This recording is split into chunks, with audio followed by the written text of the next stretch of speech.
excited to see all of you again. បាទពិតជារំភើបចិត្តរីករាយមែនទែនដែលបានជួបអ្នកទាំងអស់គ្នាជាថ្មីម្ដងទៀត Even though we are in different part of the world, ទោះបីជាយើងមកពីពិភពខុសៗគ្នាក៏ដោយ but we are the same family of God. ប៉ុន្តែយើងជាគ្រួសារនៅក្នុងព្រះអង្គម្ចាស់តែមួយទេ Amen. Amen. So the scripture memorized is the same scripture we memorized in United States. Yes, the Already? same. Oh, okay. យើងខកពីចងចាំដូចជាអ្វីដែលនៅក្នុងសហរដ្ឋអាមេរិកដែរសហរដ្ឋគេមានខកពីចងចាំប្រចាំខែដែរ In our church, every month we memorize a passage. ដូច្នេះរៀងរាល់ខែគឺគេរើទន្ទិញខគម្ពីរចងចាំលើកទឹកចិត្តឲ្យពួកជំនុំទន្ទិញខគម្ពីរនេះ From children to the elderly, we all memorize. បាទសម្រាប់ពីក្មេងៗរហូតទៅដល់មនុស្សចាស់គឺឲ្យទន្ទិញខគម្ពីរនឹងទាំងអស់គ្នា And actually, I just memorized it, in the last week, and I recited to a coworker. កាលពីខែមុនក៏បានចងចាំមួយខពេញប្រហែលខនឹងពេញដែរហើយគាត់ក៏បាននិយាយជាមួយនឹងពួកជំនុំនៅទីនោះ It's important to put the word of God in your heart. ហើយវាជារឿងមួយមានសារៈសំខាន់ណាស់ការដែលយើងដាក់ព្រះបន្ទូលព្រះអង្គនៅក្នុងចិត្តរបស់យើងចាំនៅក្នុងចិត្តរបស់យើង Amen. Amen. So many times nowadays, the young people, especially the young people, you only put the word of God in cell phone. ហើយជាពិសេសសប្តាហ៍ថ្ងៃនេះពេលក្មេងៗវ័យក្មេងៗភាគច្រើនតែដាក់ព្រះបន្ទូលព្រះអង្គនៅក្នុងទូរស័ព្ទទេ No, the scripture did not say put the word of God in cell phone. ខគម្ពីរអត់បានប្រាប់ថាចូលដាក់ព្រះបន្ទូលព្រះអង្គនៅក្នុងទូរស័ព្ទរបស់អ្នកនោះព្រះអង្គគម្ពីរអត់បាននិយាយចឹងទេ It said put the word of God in your heart. ហើយព្រះគម្ពីរប្រាប់ថាចូលដាក់ព្រះបន្ទូលរបស់ផងព្រះនៅក្នុងចិត្តរបស់អ្នករាល់គ្នា Amen. Amen. So very excited to see you are also memorize the ដូ word ច្ of នេះ God. ពិតជារំភើបរីករាយដែលអ្នកទាំងអស់គ្នាបានព្យាយាមទន្ទិញខគម្ពីរហើយចងចាំខគម្ពីរប្រចាំខែនេះ For the past 2 days, we spent time with all the pastors from all over the countryside. ហើយប្រហែលថ្ងៃនេះកាលពីម្សិលមិញម្សិលមួយថ្ងៃនេះគឺយើងបានចំណាយពេលជាមួយលោកគ្រូអ្នកគ្រូជាច្រើនមកពីបណ្ដាខេត្តដែលយើងមានសន្និបាតជាមួយគ្នា I think we have a wonderful fellowship together. ហើយយើងមានការប្រកបគ្នារៀនជាមួយគ្នាអធិដ្ឋានថ្វាយបង្គំព្រះអង្គជាមួយគ្នាដ៏អស្ចារ្យ It is exciting to see the church is growing everywhere. ហើយជាការរំភើបរីករាយដែលឃើញពួកជំនុំរបស់ផងព្រះអង្គបានមានការរីកចម្រើននៅគ្រប់ទីកន្លែងពីពេញប្រទេសកម្ពុជា Amen. Amen. Brothers and sisters, God's heart is on the church. ដូច្នេះបងប្អូនប្រុសស្រីអើយទឹកបតីរបស់ផងព្រះអង្គគឺសម្រាប់ពួកជំនុំព្រះអង្គនេះគឺជាអាទិភាពសំខាន់ So many times we are in the church for a long time.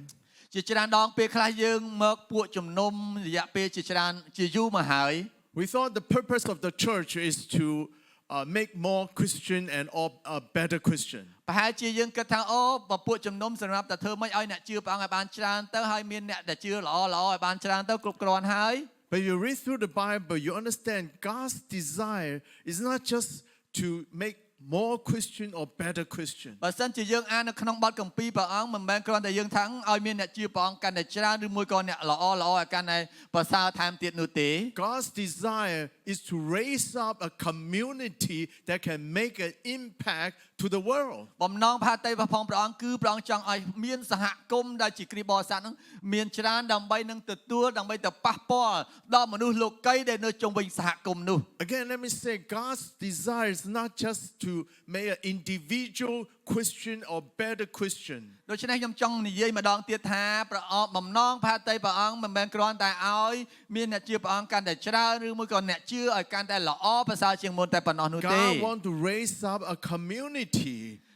ព្រះអង្គចង់លើកព្រះអង្គចង់ស្ដារដល់សហគមន៍ឲ្យមានប្រសើរឡើង That is the church. នេះហើយគឺជាពួកជំនុំ So the church can make an impact to the world. ដើម្បីឲ្យពួកជំនុំបានទទួលបាននូវការប៉ះពាល់ទៅដល់ពិភពលោក That's why this year the theme of the church, our church, is to raise up a spiritual army. ហើយដូច្នេះហើយបានជាប្រធានបទនៅក្នុងឆ្នាំ2026នេះគឺដាក់ថាម៉េចគឺកែនតបខាងឯវិញ្ញាណនៅក្នុងខាងមុខនេះ Remember in the book of Ezekiel 37. យើងចងចាំទេនៅក្នុងគម្ពីរអេសេគៀលជំពូកទី37 God led Ezekiel to see a vision. ហើយព្រះអង្គបានអនុញ្ញាតឲ្យលោកអេសេគៀលបានមើលឃើញនៅនិមិត្តមួយ Ezekiel saw the dry bone in the valley. ហើយលោកអេសេគៀលក៏បានឃើញគេហៅថាឆ្អឹងដែលស្ងួតនៅក្នុងជ្រលងភ្នំ And God told Ezekiel to prophesy. ហើយព្រះអង្គបានប្រាប់លោកអេសេគៀលថាឲ្យថ្លែងទំនាយនិយាយទៅកាន់ឆ្អឹងនោះ So Ezekiel prophesied, then the spirit come from four corners and come upon the dry នៅពេល bone. ដែលលោកអេសេគៀលបានថ្លែងទំនាយនោះមាន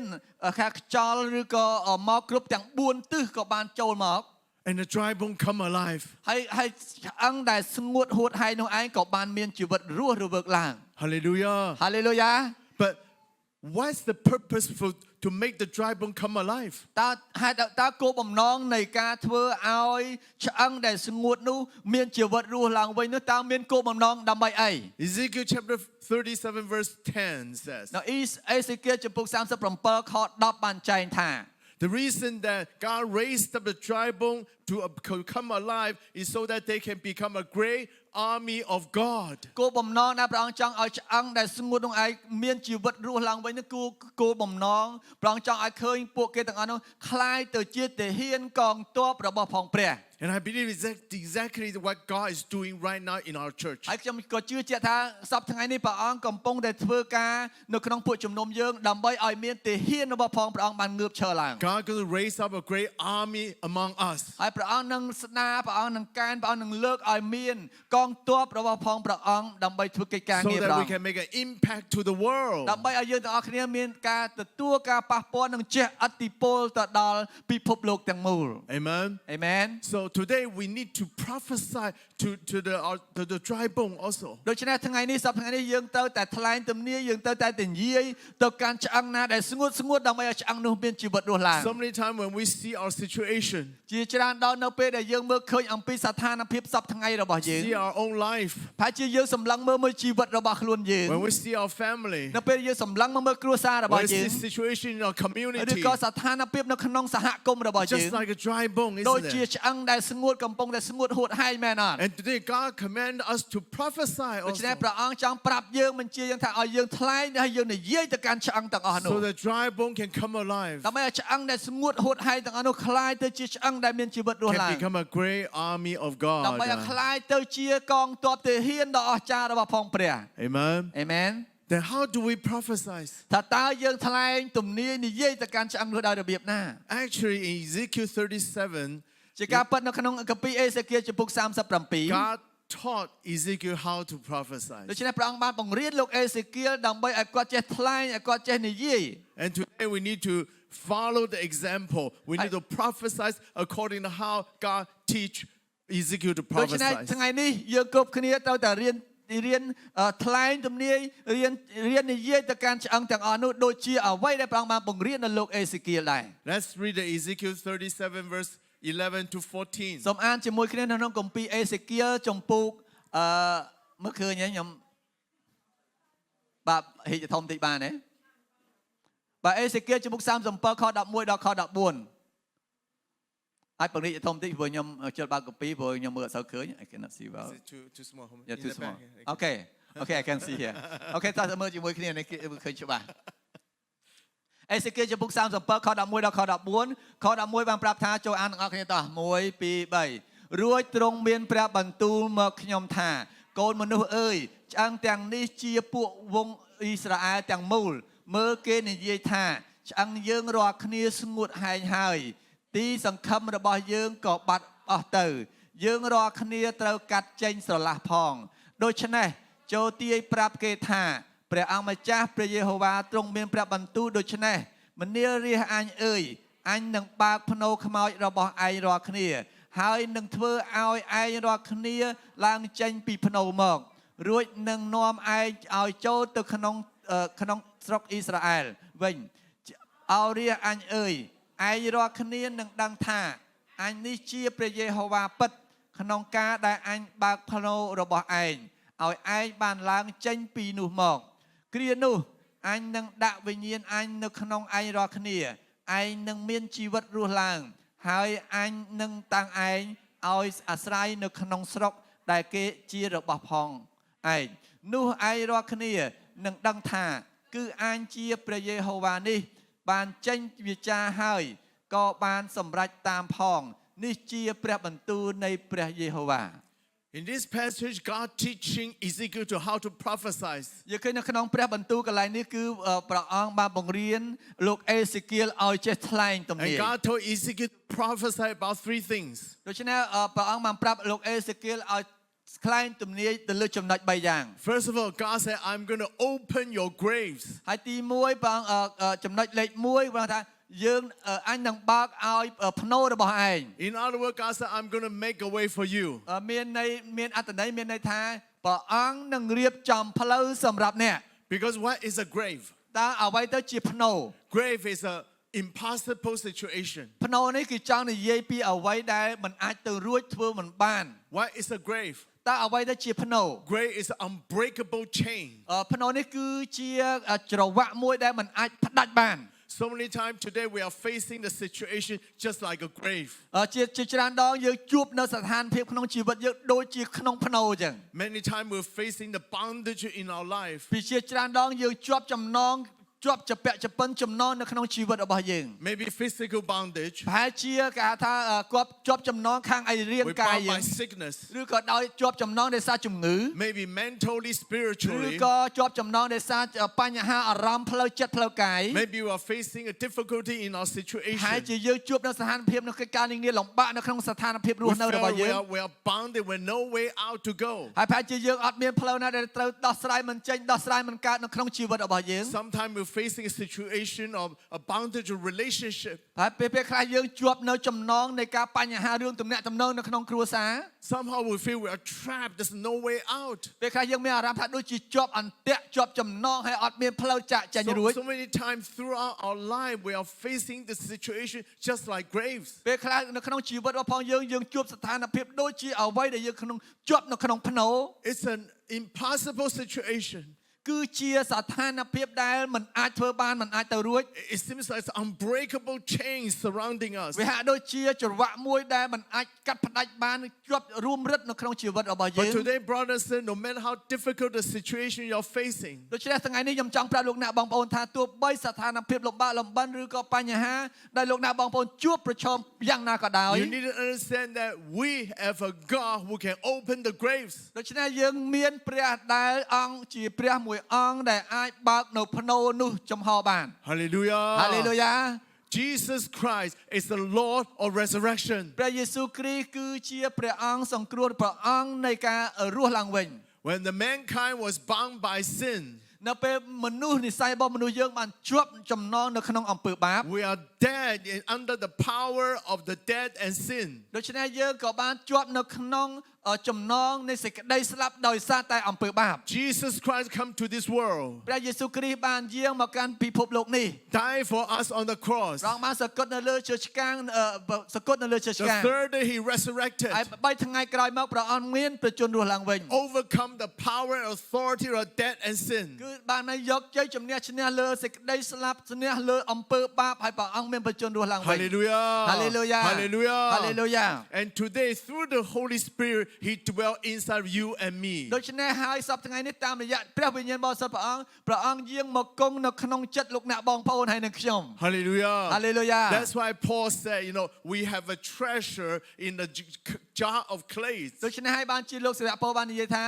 យើងគឺមានភាជៈដ៏មានតម្លៃមួយដែលឆ្នៃយើងចេញអំពីដីឥដ្ឋ Paul described us just like a jar of clay. ហើយលោកសាវកប៉ូលបានពណ៌នាថាជីវិតយើងគ្រប់គ្នាហាក់ដូចជាដីឥដ្ឋ What is a jar of clay? តើជាថោជាផើងជាថោដែលធ្វើពីដីឥ A ដ្ឋ jar of clay is a very ordinary vessel. យើងឃើញថាវាជាភាជៈមួយដែលធ្វើពីដីឥដ្ឋហ្នឹងគឺជាភាជៈមួយដ៏សា Very មញ្ញ fragile, easy to broken. វាងាយស្រួលបាក់វាងាយនឹងបែកវាងាយឆាប់ខូចណាស់ That's us. We are just like a នេះ jar ហើយ of យើង clay. ទាំងអស់គ្នាវាហាក់ដូចជាផើងជាថោដែលធ្វើពីដីឥដ្ឋ But Paul said we have a treasure inside of us. ប៉ុន្តែលោកសាវកប៉ូលបានប្រាប់ថាយើងមានភាជៈមួយយើងមានតម្លៃមួយនៅក្នុងជីវិតរបស់យើង What is this treasure? តើអ្វីទៅ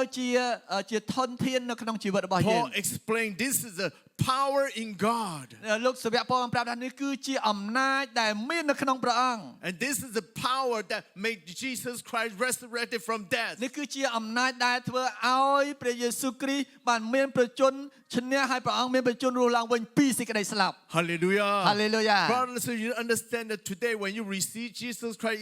as your Savior, ដូច្នេះបងប្អូនប្រុសស្រីនៅពេលលោកអ្នកបងប្អូនទទួលព្រះអង្គម្ចាស់ព្រះយេស៊ូវគ្រីស្ទជាព្រះអង្គសង្គ្រោះរបស់យើង not only Jesus live inside of you, មិនមែនគ្រាន់តែព្រះយេស៊ូវគ្រីស្ទរស់នៅក្នុងជីវិតលោកអ្នកបងប្អូនទេ it's a resurrected Jesus with the resurrection power inside of you. ដូច្នេះគឺជាព្រះអង្គសង្គ្រោះដែលរស់ពី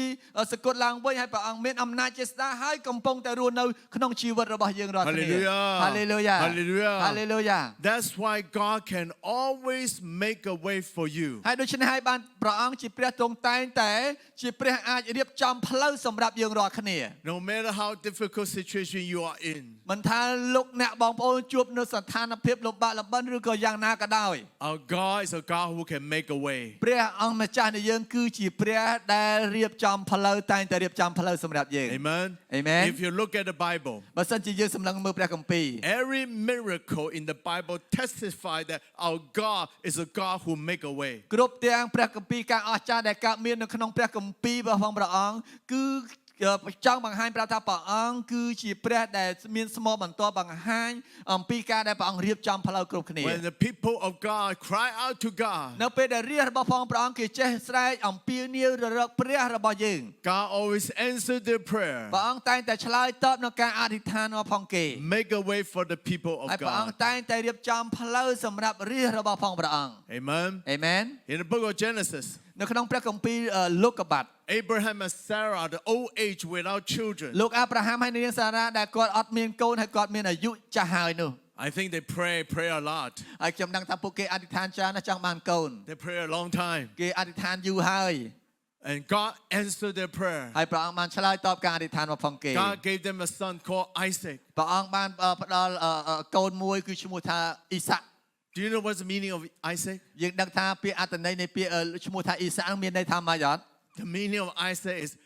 laughing. ពាក្យថាឈ្មោះថាអ៊ីសាក់ហ្នឹងគឺមានន័យថាសើច Or សំណើច God, or you can say, God make me laugh. ហើយមានឬក៏មានន័យថាព្រះអង្គធ្វើឲ្យខ្ញុំសើច Oh, what a beautiful name. ឈ្មោះអីក៏ព្រោះម៉េះមានន័យថាសើចមានន័យថាសំណើច God make me laugh. ព្រះអង្គធ្វើឲ្យខ្ញុំសើច Can you imagine every time Sarah calling, her son,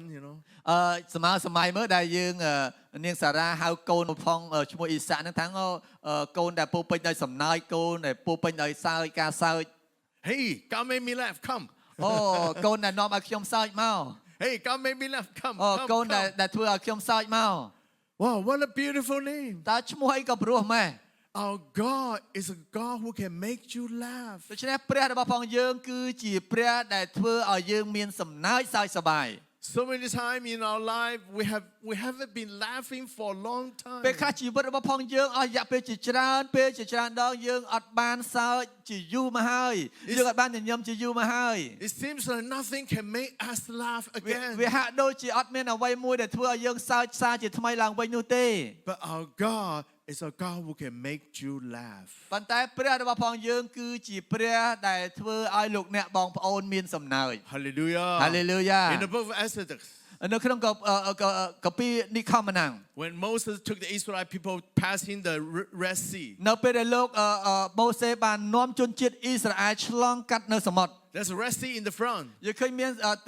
សមុទ្រក្រហមនៅខាងមុខ Egyptian soldier in the back. ហើយយើងឃើញទាហានគេដេញតាមគាត់នៅពីខាងក្រោយ There's no way out. មានថាអត់មានផ្លូវដែលគេចរួចទេនៅខាងមុខសមុទ្រនៅខាងក្រោយសត្រូវដេញ But ពីខា when ងក្រោយ there is no way out, God make a way for them. នៅពេលណាទីណាដែលអត់មានផ្លូវចេញនោះព្រះអង្គរៀបចំផ្លូវសម្រាប់គេ God opened the Red Sea ព្រះអង្គមានឱកាសបើកសមុទ្រក្រហមចំហ so that Israel people can pass through the Red ដើម្បីឲ្យ Sea. ជនជាតិអ៊ីស្រាអែលអាចដើរឆ្លងកាត់ដីដែលរឹងហើយស្ងួតដើរឆ្លងកាត់សមុទ្រទៅដោយស្រួល You know the scripture said when Israel people passing the Red Sea, God make there a dry land. បងប្អូនដឹងដែរទេនៅពេលដែលព្រះអង្គធ្វើឲ្យជនជាតិអ៊ីស្រាអែលឆ្លងកាត់ទន្លេសមុទ្រក្រហមនោះព្រះមិនត្រឹមតែឆ្លងកាត់ផុកប្រប៉ៃប្របាច់ប៉ុន្តែធ្វើឲ្យដីបាត បាតសមុទ្រនោះទៅជាស្ងួតរឹង Israel people walk on the dry ដូ land. ច្នេះជនជាតិអ៊ីស្រាអែលចាប់ផ្ដើមធ្វើដំណើរដើរទៅលើដីដែលស្ងួតរឹង You know, every time I read that passage, ជារៀងរាល់ពេលខ្ញុំអានខគម្ពីរកន្លែងនេះ I'm so thankful to God. ខ្ញុំថាអូអរគុណព្រះអង្គមែនទែន You know, think about it. សូមគិតជាមួយគ្នា If God just opened the Red Sea, បើសិនជាព្រះអង្គអាចបើកសមុទ្រក្រហមបាន the bottom of the sea, can you imagine the bottom of the sea? យើងសម័យមកទៅនៅបាតសមុទ្រអីគេ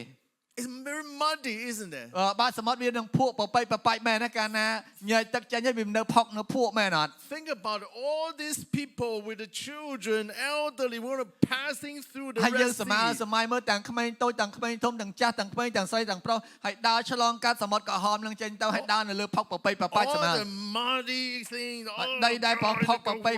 ដើរដល់ផងអីផងដើរយើងមានអារម្មណ៍ថាម៉េច But God made it a dry land. ប៉ុន្តែព្រះអង្គបានធ្វើឲ្យបាតសមុទ្រនោះឯងវារឹងវាស្ងួតដើរទៅយ៉ាងស្រួលអត់មានប្របាក់ប្របែក For ទេ the Israel people to easily passing through. ដើម្បីជនជាតិអ៊ីស្រាអែលងាយស្រួលក្នុងការឆ្លងកាត់នៅក្នុងសមុទ្រក្រហមនោះ Hallelujah. ហាឡេលូយ៉ា We have such a merciful ដូ God. ច្នេះយើងមានព្រះដែលពេញដោយសេចក្តីមេត្តាករុណា Hallelujah. ហាឡេលូយ៉ា You know, in the book of Samuel, ដូច្នេះនៅក្នុងព្រះគម្ពីរសាមញូអែល there's a lady called Hannah. មានស្ត្រីម្នាក់ឈ្មោះថានាងហាណា She's married but without children. នាងបានរៀបការហើយតែអត់មានកូនទេ In the Old Testament time, you know, at that time, a lady without children is a very shameful thing. នៅក្នុងសម័យនោះឯងកាលណាស្ត្រីណាដែលរៀបការហើយអត់មានកូនមានន័យថាស្ត្រីនឹងគួរជាទីអាម៉ាស់ណាស់ She prayed to God. គាត់ក៏អធិដ្ឋាននិយាយទៅកាន់ព្រះអង្គ God answered her ហើយព្រះ prayer. អង្គបានឆ្លើយតបការអធិដ្ឋានរបស់គាត់ God gave her a son called Samuel. ព្រះអង្គបានប្រទានឲ្យគាត់មានកូនប្រុសមួយឈ្មោះថាសាមញូអែល Hey, do you know what the meaning of Samuel? ហើយយើងអត្ថន័យពាក្យថាសាមញូអែលនឹងមានន័យថាម៉េចអត់ The meaning of Samuel is God hears. ពាក្យថាសាមញូអែលមានន័យថាព្រះអង្គឮព្រះអង្គស្ដាប់ឮ Wow, so many times we thought God did not hear our ហើយប្រហែល prayer. ជាច្រើនដងយើងគិតថាព្រះអង្គមិនដែលឮខ្ញុំអធិដ្ឋានទេ So many times we want to cry out, God, are you there? ជាច្រើនដងយើងនិយាយទៅកាន់ព្រះអង្គថាព្រះអង្គហើយព្រះអង្គនៅទីនោះអត់ Did you hear my ព្រះ prayer? អង្គឮអធិដ្ឋានការខ្ញុំអធិដ្ឋានអត់ But no, God here already heard our ប៉ុន្តែ prayer. ព្រះអង្គជាការពិតព្រះអង្គបានស្ដាប់ឮនៅការអធិដ្ឋានរបស់យើងរួចហើយ In fact, the first time you pray, God hear your prayer ជាការពិត already. តាំងពីយើងអធិដ្ឋានពីដំបូងនោះព្រះអង្គបានឮយើងរួចស្រេចទៅហើយ Remember in the book of Daniel, យើងចង់ចាំនៅក្នុងគម្ពីរដានីញ៉ែល when Daniel prayed for something for 21 days, នៅពេលដែលគាត់អធិដ្ឋានឲ្យនរណាម្នាក់អស់រយៈពេល21ថ្ងៃ then the angel appeared to him. ហើយទេវតាក៏បានលេចឲ្យគាត់ឃើញ When angel appeared to him, នៅពេលដែលទេវតានោះលេចឲ្យគាត់ឃើញហើយ the angel said, "Oh, the greatly beloved man of God. You are the beloved man អូ of អ្នក God." ជាមនុស្សជាទីស្រឡាញ់ស្ងួនភ្ងារបស់ផងព្រះអើយ I think Daniel must say, "Who are you talking ហើយ to?" សួរប្រហែលជាថាអូអ្នកចង់និយាយពីណាគេនឹងនិយាយពីណាគេ I am not the beloved ហើយ man ខ្ញុំ of មិនមែនជា God. មនុស្សជាទីស្រឡាញ់របស់ផងព្រះទេ I prayed to God 21 days. He ខ្ញុំ did not អធិដ្ឋា answer នទៅ me. កាន់ព្រះ21ថ្ងៃព្រះអត់ទាន់អធិដ្ឋានអត់ទាន់ What do ឆ្ you លើយ mean ទេ I'm the beloved man of ហើយមិន God? ក៏បានហៅខ្ញុំថាខ្ញុំជាទីស្រឡាញ់របស់ផងព្រះ And the angel said this to him. ហើយទេវតាក៏បាននិយាយទៅកាន់គាត់ថា No, no, no, no, ថា no. អត់ទេអត់ទេ The first day you pray, God hears. ថ្ងៃដំបូងដែលអ្នកបានអធិដ្ឋាននោះព្រះអង្គបានស្ដាប់ឮរួចទៅហើយ But why delay for 21 days? ហេតុអីបានព្រះអង្គបញ្ជាពេលរហូតដល់21ថ្ងៃអញ្ចឹង The angel said, because the prince of Persia hindering me. ដោយសារតែមូលហេតុគឺដោយសារតែស្ដេចផឺស៊ីគឺជាម្នាក់ដែលជារនាំងរាំងស្ទះ In ដល់ other យើង words, there's a spiritual battle behind. ហើយមានន័យមួយទៀតគឺចង់និយាយថាដោយសារតែមានវិញ្ញាណនៃការរារាំងនៅពីខាងក្រោយ And God's sending angel អ to ញ្ចឹងហើយបាន fight ព្រះ for អង្គ you. បានបញ្ជូនទេវតាដើម្បីតយុទ្ធប្រឆាំងជាមួយបញ្ហានោះអាមែន So many times we thought God did not hear our prayer. ជាច្រើនដងយើងតែងតែគិតក្នុងចិត្តថាព្រះអង្គអត់ដែលឮការអធិដ្ឋានទេ But in fact, the first time you pray, God hears. តែជាការពិតថ្ងៃដំបូងលើកទី1ដំបូងដែលលោកអ្នកបងប្អូនអធិដ្ឋាននោះព្រះអង្គបានស្ដាប់ឮរួចហើយ Amen. អាមែន Say to one another, the first time you pray, God hears. Say ដូច to តែ one សូមនិយាយ another. ទៅកាន់គ្នាថាអ្នកអធិដ្ឋានពីដំបូងនោះព្រះអង្គឮរួចហើយអ្នកអធិដ្ឋានពីដំបូងព្រះអង្គឮរួចហើយនិយាយទៅកាន់អ្នកជិតខាងយើងនឹងនិយាយទៅកាន់គ្នាបាទ Amen. Amen. Amen. Hallelujah. Hallelujah. ព្រះអង្គបានឮរួចទៅហើយ Hallelujah. So first thing, We need to prophesy. ដូច្នេះទី1មានន័យថាយើងត្រូវតែថ្លែងទំនាយ God will make a way for you. ហើយព្រះអង្គនឹងរៀបចំផ្លូវសម្រាប់អ្នក Amen. អេមែន Second thing we can prophesy. ចំណុចទី2លេខ2ដែលយើងអាចថ្លែងទំនាយនោះនិយាយបានយ៉ាងដូចម្ដេច God said, I'm going to put my spirit in you. ព្រះអង្គម្ចាស់ទ្រង់មានព្រះបន្ទូលថាអញនឹងដាក់វិញ្ញាណអញនៅក្នុងឯងរាល់គ្នា In other words, God said, I'm going to put a spirit of revival in you. ពាក្យនៃមួយទៀតយើងថាយើងនឹងដាក់វិញ្ញាណនៃការផុសផុលនៅក្នុងជីវិតរបស់អ្នកឡើងវិញ God said, I'm going to put my spirit in you so that you will live.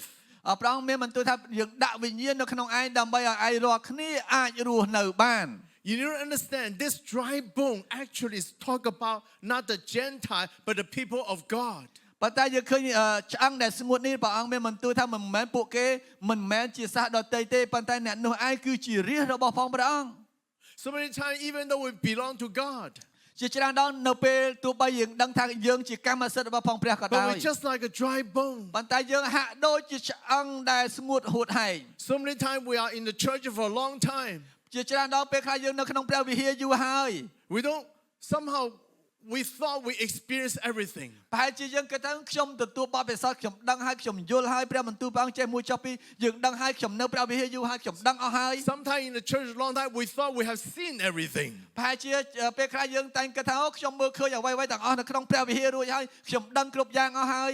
We don't expect God to do anything new. ហើយយើងអត់រំពឹងចង់បានព្រះអង្គធ្វើការមួយថ្មីនៅក្នុងជីវិតរបស់យើង We ទេ never seen God did miracle. យើងអត់ដែលមើលឃើញព្រះអង្គធ្វើកិច្ចការងារដ៏អស្ចារ្យនៅក្នុងជីវិតយើងទេ So many times our eye do not see the work of God. ពេលខ្លះភ្នែករបស់យើងអត់បានមើលឃើញកិច្ចការងារដែលព្រះអង្គធ្វើនោះទេ Our ear never hear the calling from ពេល God. ខ្លះទៅជាតិរបស់យើងអត់ដែលបានស្ដាប់ឮនៃការដែលព្រះអង្គកំពុងតែត្រាស់ហៅយើងនោះ We ទេ don't know what God is doing. ពេលខ្លះយើងអត់ដឹងថាព្រះអង្គកំពុងធ្វើអ្វីនោះទេ We don't know what God wants us to do ហើយក៏យើង either. មិនដឹងថាព្រះអង្គចង់ឲ្យយើងធ្វើការងារអីនោះដែរ Let me tell you, when you do not see, you do not hear in the spirit, you are dead. ដូច្នេះខ្ញុំចង់ប្រាប់លោកអ្នកបងប្អូនថាបើសិនជាលោកអ្នកបងប្អូនអត់ចេះស្ដាប់ដោយវិញ្ញាណអត់ចេះមើលដោយវាខាងឯវិញ្ញាណនោះទេនោះមានអារម្មណ៍ថាលោកអ្នកបងប្អូនដូចជាអត់មានខ្យល់ដង្ហើមដូចជាមនុស្សស្លាប់ចឹង But when God open your eye, ប៉ុន្តែនៅពេលដែលព្រះអង្គបើកភ្នែកលោកអ្នកបងប្អូនឲ្យភ្លឺឡើង when you can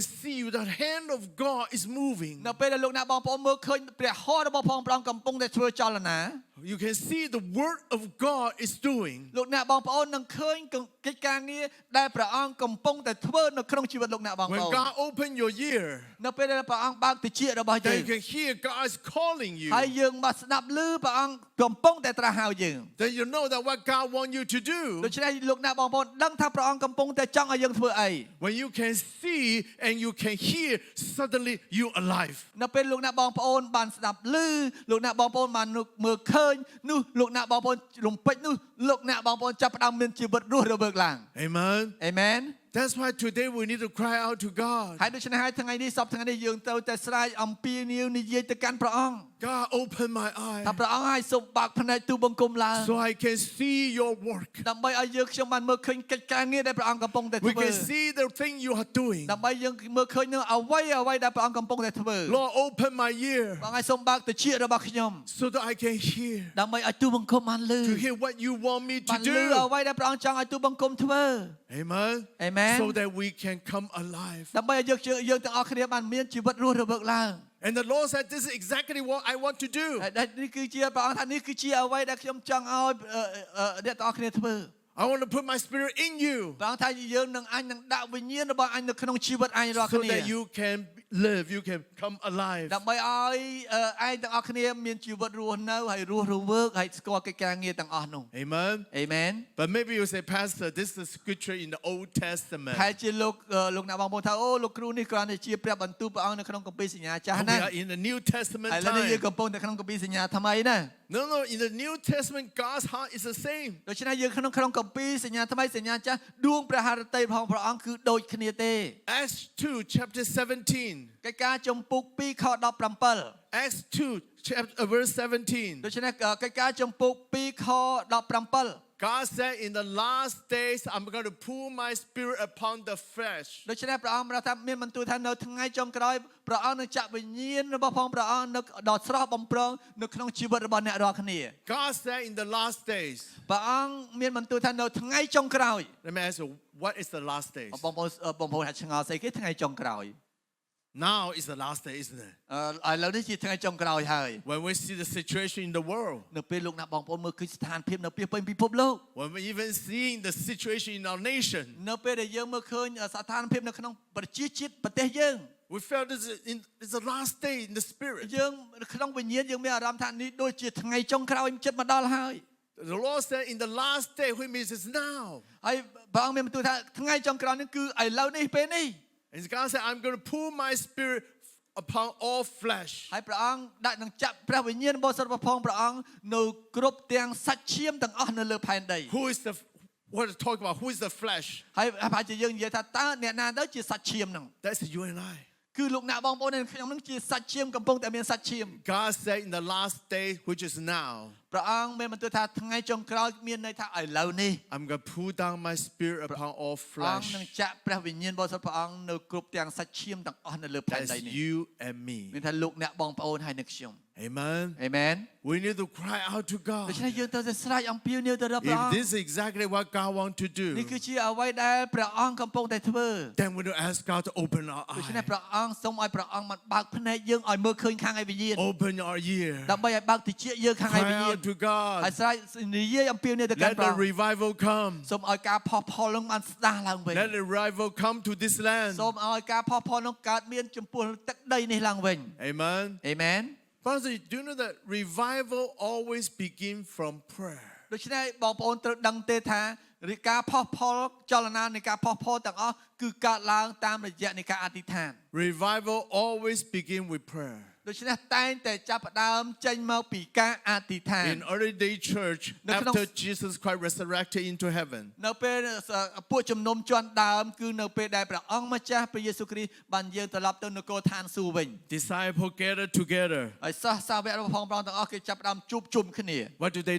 តើពួកគេជួបជុំធ្វើអី They pray. ពួកគេជួបជុំដើម្បីអធិដ្ឋាន Continue to គេ pray. ចាប់ផ្ដើមបន្តការអធិ They ដ្ឋា pray ន in unity គេអធិដ្ឋានដោយមានការរួបរวมគ្នា until the time of Pentecost. រហូតទៅដល់ថ្ងៃទីបុណ្យថ្ងៃបុណ្យទី50 God sent down the Holy ព្រះ Spirit. អង្គចាប់បញ្ជូននៅព្រះវិញ្ញាណបរិសុទ្ធព្រះអង្គមកសន្ធិដ្ឋ They all filled by the Holy អ្នកទាំង Spirit. អស់នោះគេអធិដ្ឋានឲ្យគេបានពេញដោយព្រះវិញ្ញាណបរិ And សុទ្ធ that is the first revival in the church history. នេះហើយគឺជាការផុសផុលចលនាដ៏ខ្លាំងក្លាដំបូងនៅក្នុងប្រវត្តិសាស្ត្រនៃពួកជំនុំជាន់ដើម In 1906, នៅក្នុងឆ្នាំ1960 a great revival happened in the Los Angeles area.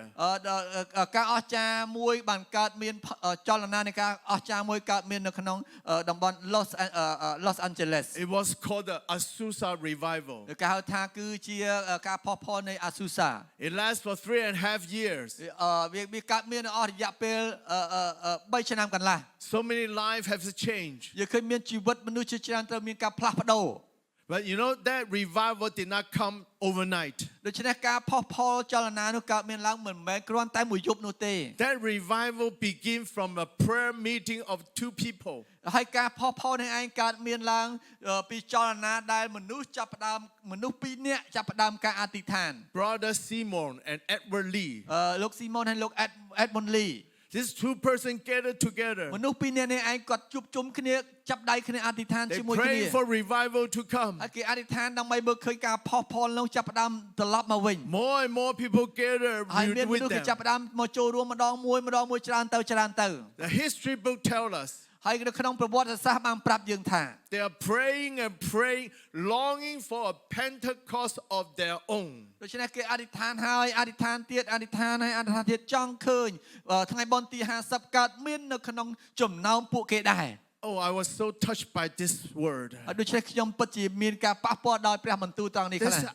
We don't want just the Pentecost in the early day church. ដូច្នេះយើងមិនគ្រាន់តែចង់បានថ្ងៃបុណ្យទី50កើតមានព្រះវិញ្ញាណបរិសុទ្ធកើតមាននៅក្នុង ពួកជំនុំចំ We នួនដើម want ទេ the Pentecost of our own. យើងចង់បានថ្ងៃបុណ្យទី50ថ្ងៃបុណ្យនៃការឆេះឈួលនឹងឯងកើតមាននៅក្នុងសម័យរបស់យើង And God answered their prayer. ហើយព្រះអង្គក៏បានឆ្លើយតបការអធិដ្ឋានរបស់ពួក God គេ sent down the ព្រះអង្គក៏ revival. បានជបញ្ជូននៃការផុសផុលនោះឡើងវិញ Brothers and sisters, today we need to pray. ដូច្នេះថ្ងៃនេះសប្តាហ៍នេះយើងត្រូវតែអធិដ្ឋាន Do we have the longing? តើយើងមានដួងចិត្តឆេះឈួល We want a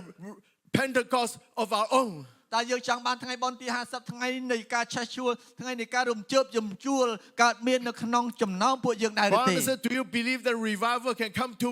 Cambodia? តើបងប្អូនលោកអ្នកបានជឿថាការផុសផុលនេះកើតមាននៅក្នុងប្រទេសកម្ពុជាដែរទេ Amen. ជឿអត់ Can you believe that the revival can come to Phnom Penh? តើលោកអ្នកបងប្អូនអាចមានការជឿជាក់ការផុសផុលនេះកើតមាននៅក្នុងទីក្រុងភ្នំពេញទេអាចឆ្លើយជាមួយខ្ញុំបានអត់ Amen. អេមែន Can you see that the revival can start from River of Life here? តើលោកអ្នកបងប្អូនជឿថាការផុសផុលចលនាកើតចេញពីពួកជំនុំទលេជីវិតរបស់យើងដែរឬទេ Amen. អេមែនអត់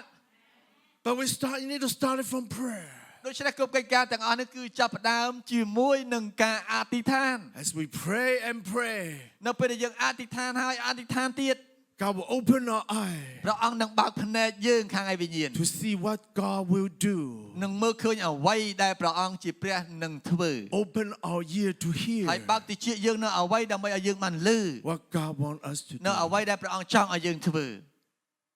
We'll co-labor with God. ដូច្នេះយើងធ្វើការសហការជាមួយព្រះអង្គ Amen. អេមែន God will send down the spirit of revival to ព្រះអង្គ us. នឹងចាត់បញ្ជូនវិញ្ញាណនៃការផុសផុលនោះមកកាន់ជីវិតលោកអ្នកបងប្អូនជាក់ជាមិនខាន Hallelujah. Hallelujah. Hallelujah. Hallelujah. Glory to God. ថ្វាយបង្គំព្រះអង្គ Number 3. ចំណុចទី3តូច God said, I'm going to put you in the land of your own. ដូច្នេះព្រះអង្គនឹងដាក់ព្រះអង្គម្ចាស់មានបន្ទូលថាអញនឹងដាក់ឯងនៅក្នុងទឹកដីរបស់ឯង In other words, God said, I'm going to take you to your destiny. ពាក្យមួយទៀតគេចង់និយាយថាគឺព្រះអង្គនឹងនាំយើងទៅកាន់ជោគវាសនារបស់យើង It is a land of your own. គឺជាដីដែលលោកអ្នកបងប្អូននឹងត្រូវកាន់កាប់នឹងត្រូវគ្រប់គ្រង It means God has a destiny prepared for you. មានន័យថាព្រះអង្គរៀបចំអនាគតជោគវាសនាសម្រាប់លោកអ្នកបងប្អូនម្នាក់ៗ Brothers, being a children of God, you need to understand one thing. ដូច្នេះក្នុងនាមយើងជាកូនរបស់ព្រះអង្គយើងត្រូវយល់ការមួយយល់រឿងមួយ You belong to God. យើងត្រូវដឹងថាយើងជាកម្មសិទ្ធិរបស់ព្រះអង្គ God has a great plan for your life. ព្រះអង្គជាព្រះទ្រង់មានផែនការដ៏អស្ចារ្យសម្រាប់ជីវិតលោកអ្នកបងប្អូ God ន has a goal set for your life. ព្រះអង្គមានរៀបចំទិសដៅសម្រាប់លោកអ្នកបងប្អូនរួច And ហើយ God promise will take you to the destiny. ដូច្នេះសេចក្តីសន្យារបស់ព្រះអង្គនឹងនាំលោកអ្នកបងប្អូនទៅកាន់ជោគវាសនាអនាគតលោកអ្នកបងប្អូន Amen. អេមែន You know, when people look at you, យើងឃើញនៅពេលមនុស្សគេសម្លឹងមើលមកយើង they always look at your past. គេតែងតែសម្លឹងមើលពីអតីតកាលរបស់យើងមែនអត់ So every time people introduce you, នៅពេលណាដែលគេណែនាំឲ្យយើងស្គាល់ how do they introduce you? តើគេណែនាំបុគ្គលនោះយ៉ាងម៉េច They're always talking about your past. គេតែងតែនិយាយពីអតីតកាលរបស់យើង What are the things you've done before? អ្វីដែលអ្នកបានធ្លាប់ធ្វើពីកន្លងមកពីអតីតកាល Because this is how people look at you. ហើយមនុស្សគេមើលយើងដោយរបៀបណា They always look at your past. គេតែងតែមើលពីអតីតកាលរបស់យើង Even some of the things you don't want people to remember. ទោះបីរឿងមួយចំនួនដែលយើងអត់ចង់ឲ្យអ្នកនឹងចងចាំក៏ដោយ People still mention, oh, he did that before. អូមនុស្សគេចាប់ផ្ដើមសុកគេយកលើកយកមកនិយាយថាអូគាត់បានធ្វើរឿងនេះពីមុនមក Because this is how people look at you. នេះគឺជារបៀបដែលមនុស្សសម្លឹងមើលមកកាន់យើង They look at your past. គេមើលពីអតីតកាលរបស់យើង Then how you self look at yourself? ហើយឥឡូវចំពោះលោកអ្នកបងប្អូនតើយើងសម្លឹងមើលខ្លួនឯងដោយរបៀបណា People look at your past. មនុស្សគេសម្លឹងមើលពីអតីតកាលរបស់យើង How about you? ហើយចូលលោកអ្នកបងប្អូនវិញ How do you look at yourself? តើបងប្អូនសម្លឹងមើលខ្លួនឯងថាម៉េច You always look at your present, ដូច្នេះលោកអ្នកបងប្អូនតែងតែសម្លឹងមើលនៅបច្ចុប្បន្នរបស់យើង isn't it? មែនអត់ You always look at your present. យើងកំពុងតែសម្លឹងមើលនៅក្នុងបច្ចុប្បន្នយើងកំពុងធ្វើអីយើងកំពុងនៅណា Are you success or not? យើងសម្លឹងមកថាយើងជោគជ័យឬក៏អត់ជោគជ័យ Are you failure or not? យើងបរាជ័យឬក៏មិនបរាជ័យ The success and failure is so important to you. ដូច្នេះយើងគិតថាអូភាពជោគជ័យភាពបរាជ័យអីទាំងអស់ពិតជាមានសារៈសំខាន់សម្រាប់លោកអ្នកបងប្អូន When you are successful, នៅពេលលោកអ្នកបងប្អូនជោគជ័យ you want everybody knows. យើងចង់ឲ្យមនុស្សគ្រប់គ្នាដឹងស្គាល់យើង Hey, look at me. ណាមើលមកខ្ញុំហ៎ I'm so successful ខ្ញុំជោគជ័យ now. ខ្លាំងណាស់ឥឡូវនេះ You want the whole world to know យើ you. ងចង់ឲ្យមនុស្សពិភពលោកទាំងមូលចង់ដឹង That's how យើ you ង look at yourself. នេះគឺជាអ្វីលោកអ្នកបងប្អូនសម្លឹងមើលខ្លួន You ឯង look at your present. លោកអ្នកបងប្អូនសម្លឹងមើលបច្ចុប្បន្នកាល But when you are failure, ប៉ុន្តែលោកអ្នកពេលលោកអ្នកបងប្អូនបរាជ័យ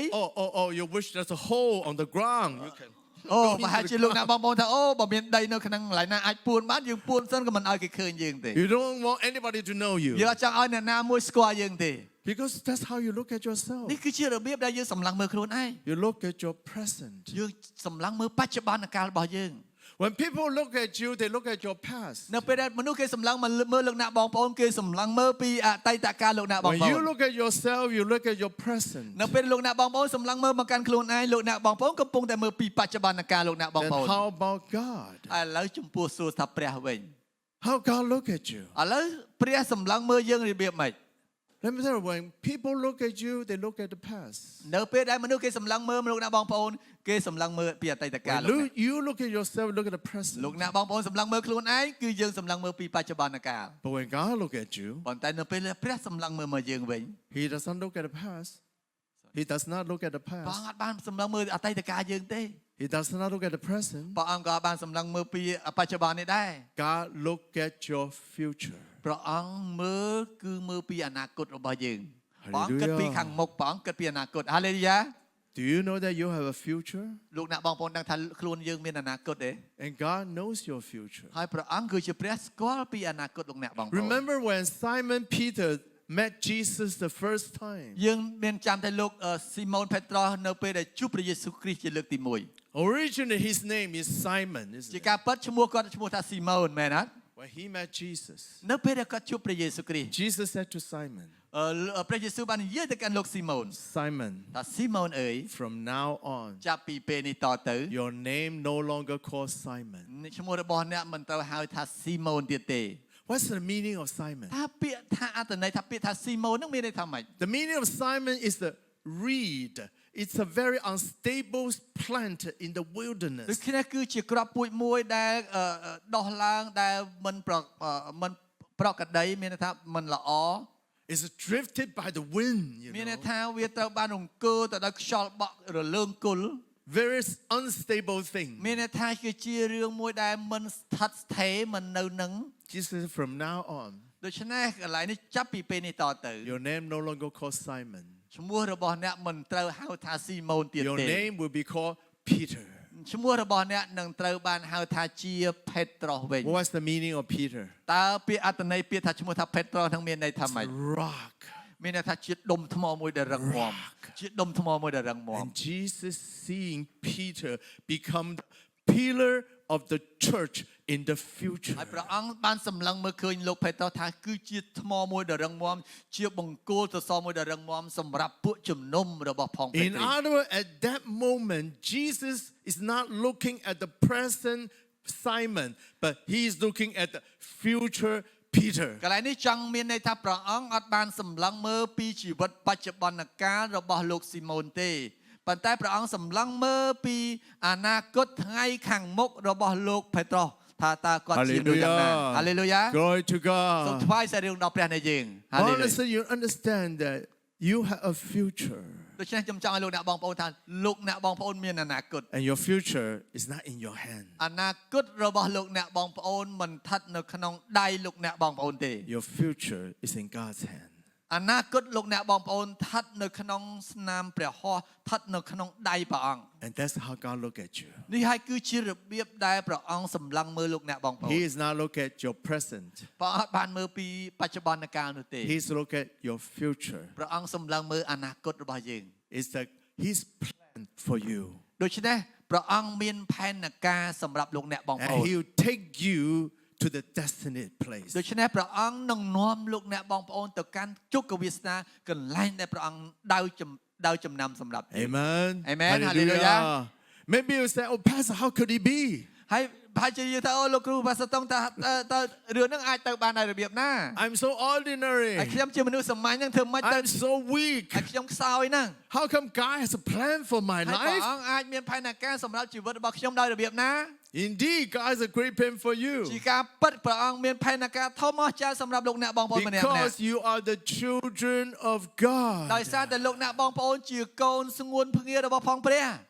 Amen. អាមែន Are you a children of God? យើងជាកូនរបស់ព្រះអត់កូនរបស់ព្រះអត់ Are you sure? ច្បាស់ហើយច្បាស់អត់ Not អត់សូវលឺអត់ everybody សូវលឺ sure. អត់សូវលឺ Are you sure you are children of អ្នកប្រ God? កាសទេថាអ្នកទាំងអស់គ្នាជាកូនរបស់ផងព្រះប្រកាសអត់ Yes. ប្រកាសលឺលឺប Hallelujah. ងប្អូនប្រកាសលឺនិយាយលឺលឺកុំខ្សឹបខ្សឹបហ៎ That if you are children of God, you should believe God has a great បើ plan សិន for ជា your យើងដឹងថា life. យើងជាកូនរបស់ផងព្រះអង្គមានផែនការធំដ៏អស្ចារ្យសម្រាប់យើងបើកូនស្ដេចឲ្យស្ដេចមានផែនការសម្រាប់កូនស្ដេចហើយមែនអត់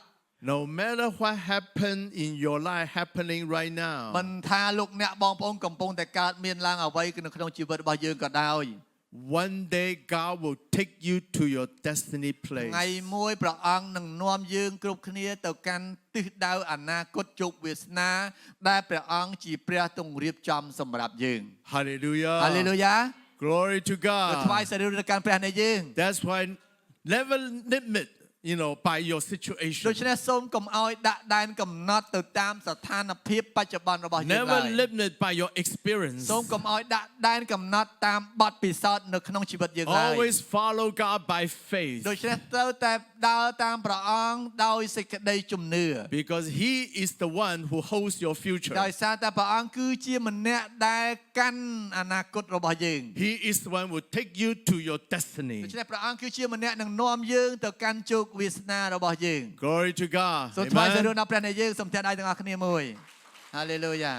Brothers, today, how you look at your situation, ដូច្នេះសប្តាហ៍ថ្ងៃនេះថាតើយើងសម្លឹងមើលស្ថានភាពរបស់យើងដោយរបៀប how ណា you look at your life, ថាតើយើងសម្លឹងមើលជីវិតយើងដោយរបៀបណា how you look at your family, ថាតើយើងសម្លឹងមើលគ្រួសារយើងរបៀប your ណា ministry. នៅលើបណ្ណកិច្ចយើងដោយរបៀបណា Sometimes it looks like dry bone, isn't it? ពេលខ្លះវាហាក់ដូចជាឆ្អឹងដែលស្ងួតហួតហែងមែនអត់ But today, God commands us to prophesy. ប៉ុន្តែថ្ងៃនេះព្រះអង្គចង់បញ្ជាប្រាប់យើងថាឲ្យយើងនិយាយឲ្យយើងថ្លែងនៅក្នុងជីវិតរបស់ផងយើងទៅកាន់ឆ្អឹងដែលស្ងួតហ្នឹង Prophesy to your dry bone. ដូច្នេះនិយាយកាន់ទៅឆ្អឹងដែលស្ងួតរបស់យើង Prophesy to your situation. និយាយទៅកាន់ស្ថានភាពរបស់យើង God said, I'm going to make a way for you. ហើយព្រះអង្គមានបន្ទូលថាអញនឹងរៀបចំផ្លូវសម្រាប់អញរាល់គ្នា God said, I'm going to send down a spirit of revival to you. ហើយព្រះអង្គមានបន្ទូលថាព្រះអង្គនឹងបញ្ជូនវិញ្ញាណនៃការផុសផុលមកកាន់ជីវិតលោកអ្នកបងប្អូន God said, I'm going to take you to your destiny. ហើយព្រះអង្គនឹងនាំយើងទាំងអស់គ្នាទៅកាន់ជោគវាសនាអនាគតរបស់យើង No matter how difficult the situation right មិន now, ថាយើងជួបបន្ទះកិច្ចការងារដ៏លំបាកលំបិននៅក្នុងពេលណាក៏ we ដោយ need to rise up and prophesy. យើងត្រូវតែងើបឡើងហើយយើងថ្លែងទំនាយនិយាយទៅកាន់ឆ្អឹងស្ងួតនោះ And as we prophesy according to what God said, នៅពេលដែលយើងថ្លែងទំនាយនិយាយដូចអ្វីដែលព្រះអង្គមានប្រាប់បន្ទូលនោះ God will make those dry bones come alive. ព្រះអង្គនឹងធ្វើឲ្យឆ្អឹងដែលស្ងួតនោះចាប់ផ្ដើមមានជីវិតរស់រវើកឡើងមែនអត់ And we shall see a great army of God ហើយយើ being ង here, នឹង right? ឃើញ Raise up. កងទ័ពទាហានដ៏អស្ចារ្យរបស់ផងព្រះអង្គដែលកំពុងតែរីកធំឡើង Amen. អេមែន Hallelujah. Let's all stand up សូមអញ្ together. ជើញក្រោកឈរឡើងជាមួយគ្នា Hallelujah. Let's pray សូមអធិ together. ដ្ឋានជាមួយគ្នា This morning, let's សូមអធិដ្ឋាន prophesy. សូមឲ្យយើងបានថ្លែងជាមួយគ្នា No matter what kind of situation មិន you ថាយកអ្នក are, មកកំពុងជួបបញ្ហាអីក៏ដោយ sometimes we'll look at our life, ពេលខ្លះយើងសម្លឹងមើលជីវិតរបស់យើង look at our យើង situation, សម្លឹងមើលស្ថានភាពរបស់ or យើង just feel like dry ហើយយើង bone. ហាក់ដូចជាឆ្អឹងដែលស្ងួត There's no way out. ហើយបើយើងគិតថាអត់មានផ្លូវណាដែលត្រូវ It ចេញ seems ទេ like we're bounded by our ហាក់ដូចជាយើង situation. ចងចំណងនៅក្នុងស្ថានភាពរបស់យើង But today we need to prophesy. ថ្ងៃនេះខ្ញុំចង់លោកអ្នកបងប្អូនថ្លែងជាមួយគ្នា God said, I'm going to make a way. ព្រះអង្គមានបន្ទូលថាអញនឹងរៀបចំផ្លូវឲ្យឯង God said, I'm going to send down the spirit of ហើយ revival. ព្រះអង្គមានបន្ទូលថាព្រះអង្គនឹងចាប់បញ្ជូនវិញ្ញាណនៃការផុសផុលមកកាន់លោកអ្នកបង God ប្អូ said, ន I'm going to take you to your destiny. ហើយព្រះអង្គមានបន្ទូលថាព្រះអង្គនឹងនាំ Hallelujah. លោកអ្នកបងប្អូនទៅកាន់ជោគវាសនារបស់ We យើង need រា to ល់គ្នា prophesy. សូមសូមបានបាត់ភ្នែកទាំងអស់គ្នាយើងលើកដៃឡើងហាឡេ Oh, លូ we យ៉ា need to prophesy. សូមឲ្យយើងបានថ្លែងជាមួយ Let the គ្នា spirit come. សូមឲ្យយើងប្រាប់វិញ្ញាណបរិសុទ្ធបានយាង Pray មក for your សូម situation. អធិដ្ឋាននៅក្នុងស្ថានភាពលោកអ្នកបងប្អូន Prophesy by faith. សូមបានថ្លែងដោយសេចក្តីជំនឿ Believing God's និយាយដោយ promise. សេចក្តីជំនឿនៅជឿទៅលើសេចក្តីសន្យា Let's pray together. សូមអធិដ្ឋានជាមួយគ្នា Pray for yourself. សូមអធិដ្ឋានសម្រាប់ខ្លួនឯង Hallelujah. បាន Let's លើ pray សម្ដែងខ្លាំង out ៗយើងអធិ together. ដ្ឋានដោយខ្លួនឯង Oh, Hallelujah អូ Hallelujah ឆាកាឡាឡាឡាឡាឡាឡាឡាសូមបានលើសម្ដែងដែលយើងអធិដ្ឋានដោយខ្លួនឯង Hallelujah កូរ៉ាឡាឡាឡាឡាឡាឡា Hallelujah ឆាឡាឡាឡាឡាឡាឡាឡាឡាឡា Hallelujah ឆាឡា Hallelujah ឆាឡាឡាឡាឡាឡាបានលើកដៃយើងបានលើកសម្ដែងយើងអធិដ្ឋាន Hallelujah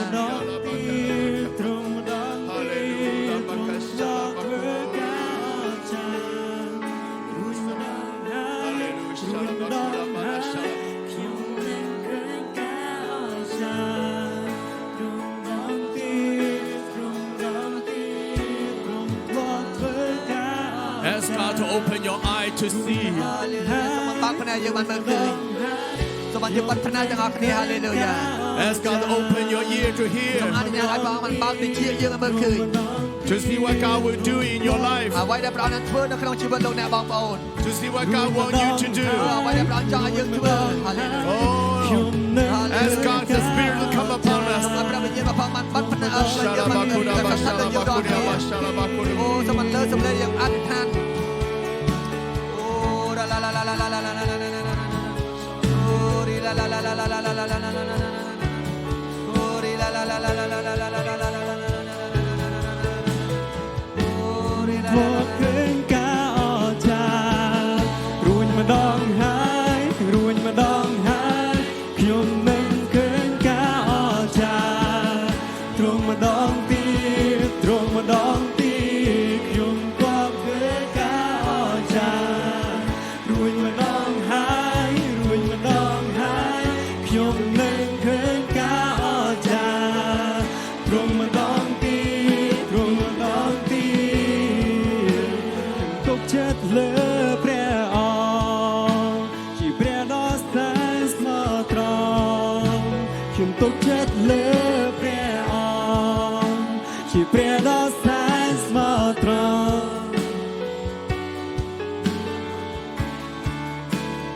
Hallelujah. Hallelujah. Oh, hallelujah. Shira la la la la la la. Oh, hallelujah. Yes, Lord. Father, once again we come before you. បងឲ្យយើងខ្ញុំចូលទៅចំពោះព្រះអង្គជាថ្មីម្ដងទៀតបានបាត់ភ្នែកឲ្យមិនលើកដៃឡើង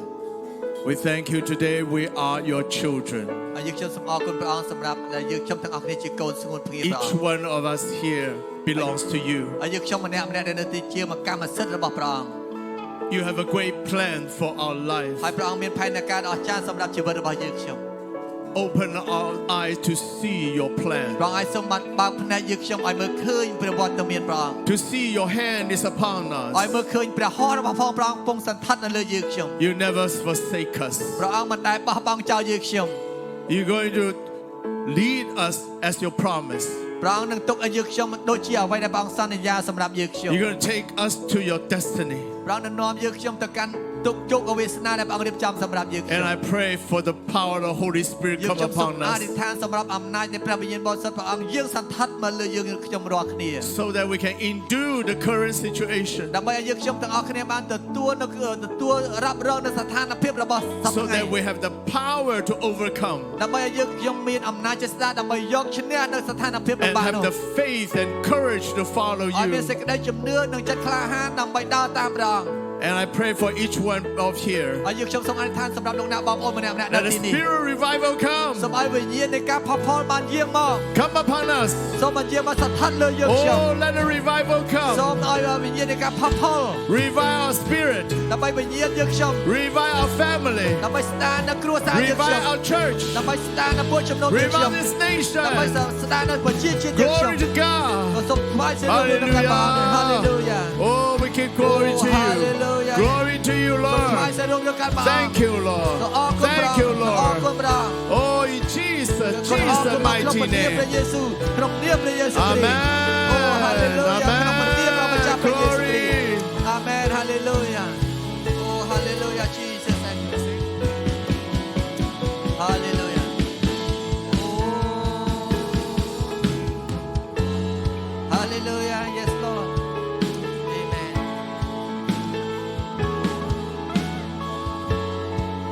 Hallelujah yes